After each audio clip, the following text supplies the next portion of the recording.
I've just recently watched a David Goggins interview and this scene really struck me. And people may listen to this and say, this guy is sadistic, he's crazy, No, if you know how I came up, you realize I was just a scared kid that found drive and passion to be something much better than what he thought he was.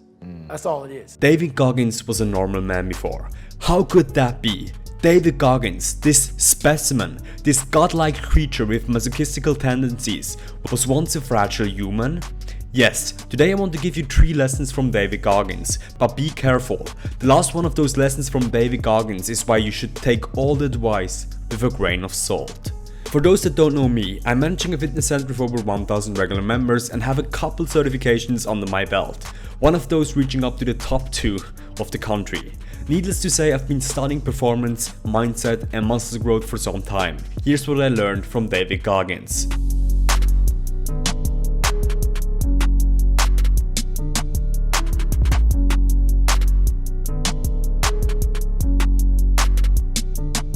Number 1. Growth only happens outside of our comfort zone. To grow, we have to embrace discomfort. Comfort is the enemy. Now this goes completely against our innate traits to seek pleasure, avoid pain or even conserve energy. In fact, Goggins searches venues that go especially against those humanoid goals. Just watch how Jesse Isler tells Joe Rogan a story of how Goggins seeks out discomfort. To the normal Joe, this is pure comedy. And in Connecticut, where I was living at the time, and on the ticker on the TV, the emergency broadcast system came up. Stay inside, freezing rain, icy conditions, high winds, stay inside. It was like beeping, stay inside. And Goggins was like, this is amazing, man, let's go for a run. And I'm like, they're telling us the exact opposite, man. While David Goggins is definitely an extreme example, he once ran an ultra marathon with pneumonia or taped his shins and ankles together to get through SEAL training. He did that to make his feet go numb, and this procedure wasn't just applied one day, no, but for freaking 6 months straight. For the first hour, the pain was excruciating, but what happened is my feet would go numb. And I did that every single day for 6 months. Whoa! But David Goggins' example shouldn't be for us to secretly commit cumulative trauma to our body that ends in suicide. If you seek that advice, this channel might not be the right thing for you, but if not, subscribe, my man, subscribe!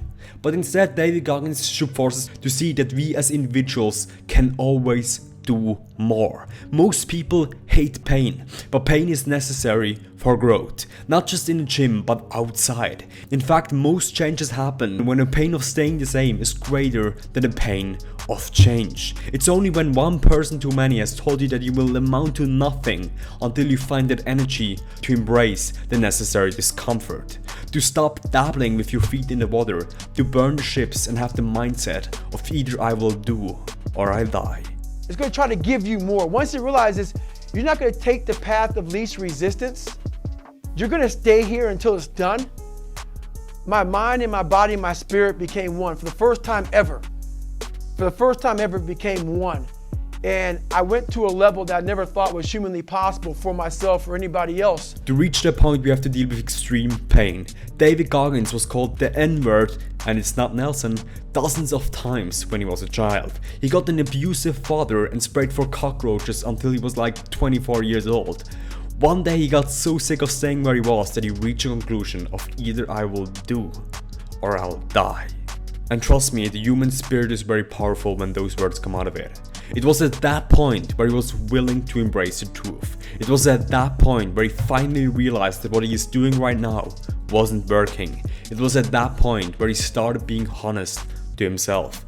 At that point, he was willing to change.